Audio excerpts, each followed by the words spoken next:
Hey, welcome to Wolf's Watch and good news you can use. Your dose of positive. There's a lot of, shall we say, interesting stuff going on in the world around us. This is just a couple quick minutes of positive things that are happening. If nothing else, as a reminder, there's a lot of good. And there's a lot more good in the world than there is other stuff in the world. But sometimes it can be hard to see given the pressures of the day, given especially if you're watching the news. Don't be watching the news. Anyway, so here's the first of what I wanted to share with you today is bailing water. And this is from goodnewsnetwork.org. Thank you, goodnewsnetwork.org, for this. It's got a bunch of young farmers that took hay bales, and see, I get tongue-tied. I get so excited about this stuff. It just looks like fun. So they built a square out of bales of hay and lined it and made an impromptu pop-up swimming pool. How cool is that? So they could beat the heat during a heat wave. The innovation that people have is just totally amazing. And that's just one example of things, people having fun. And where can you do stuff like that to have fun? We call it bringing Bubba. That's a story for another time, but it's just bringing playfulness to the so what you're doing. We call it we call it bringing Bubba because of my cousin Bubba. There's a long story to that, and it's just because his dry wit and what he brings to the table. Eldona Luis Fernandez, if you're watching this, you know what we're talking about, right? And here's something else I wanted to share. I saw an article about how in Northern California goats were being used to help reduce fire hazards. And that reminded me that earlier this year while I was out hiking, I saw the same thing here. Let me get this set up for you. I want to share this properly so you get the sound. There we go. I forgot to click the sound on so that you can hear this. One of the areas that I hike in, they bring goats out in the spring to chew down make a difference on the brush, so the brush fires don't take out a bunch of houses, get people hurt that are out hiking, get people trapped. There's a lot of kids in the area. So let me share this with you. Check this out. And not only were the goats out doing their thing, but they had a dog herding them, and it was just fun. Had a nice chat with the dog. You can hear him talking to me as he goes jogging by doing his thing. So check out this clip. There we go. We hide that. And there they are. Maybe you can't hear that. Working on setting it up, but you can see the goats are on the hillside eating the grass, and because this gets really tall if it's not taken care of at this time of year. So this was in the spring. You can see everything's still green, and 2 months later it was already dry and brown because we're in the dry season. But this is just at the end of rainy season, April, May, here in Southern California. And if these shrubs aren't cut or eaten, as the case may be with the goats, then by this time of year, when you get into July, August even, they will be 7 feet tall, 8 feet tall, and it dries out, creates a massive brush fire hazard in this area. And you can see off in the distance here, there's some houses. There are, if we were to turn the camera around and look behind us, there's houses along the canyon rim where this hiking trail is at, and it could be a big fire hazard.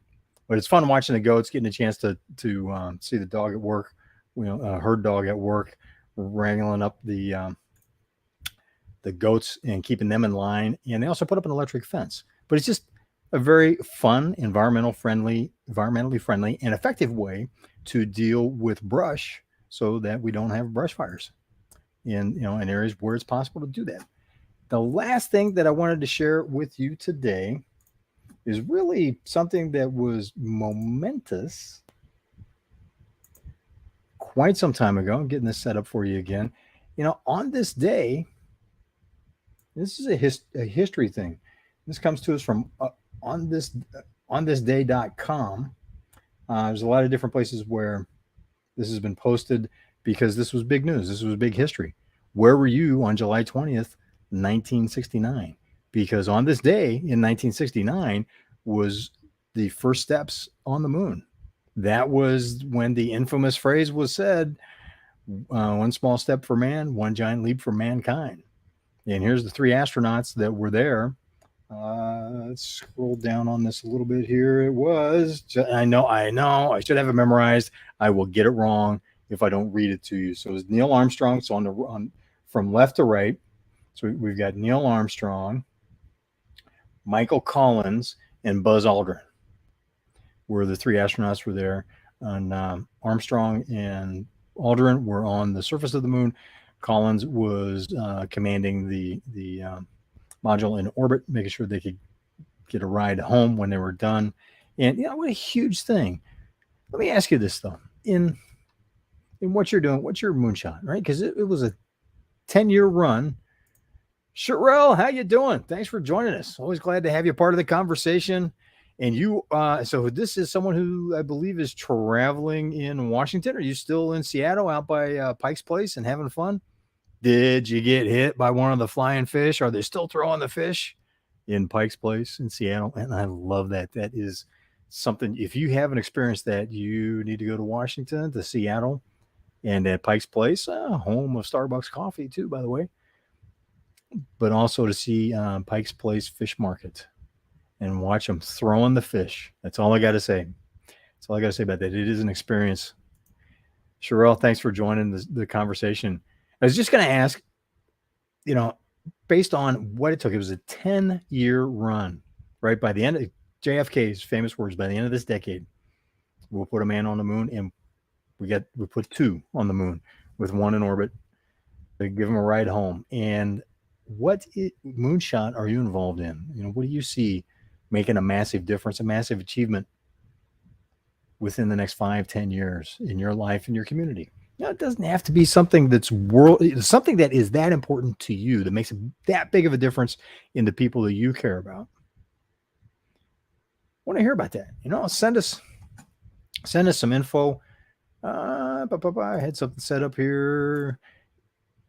If you've got good news to share, or if you've got something that you're involved in that's your moonshot, let us know. Love to hear about it. Maybe we can even get you on the show and share it like these guys did, because you're encouraging other people when you're doing stuff like that. It's making a difference in your life, and people need to hear that story. That's part of the good news you can use, is seeing what people are doing. If you catch somebody doing good work in the community, let us know. Let's spotlight that. Let's share that, because it's encouraging, right? Your efforts, the efforts you see of other people, when that gets shared, it encourages other people to do the same. That's why good news you can use is so important. So that we all get to hear good news that we can use, something that's applicable in our day, something that uplifts the day, but also gets you to thinking, yeah, you know what? Because I saw someone doing that, because that good deed, because that great outcome happened, I can do this. And you're off and running, and people will come around you. People will come alongside you and help you achieve it. They will. So send those tidbits to info@adventureceo.com. We'll give you a shout out. And if you've got a project that you're involved in, let me know. Let's see if perhaps we can get something going where we can help promote it and put a spotlight on it for you as well. Well, thanks for being part of Wolf's Watch. This is good news you can use. I'm Wolf, and I will see you on the trail.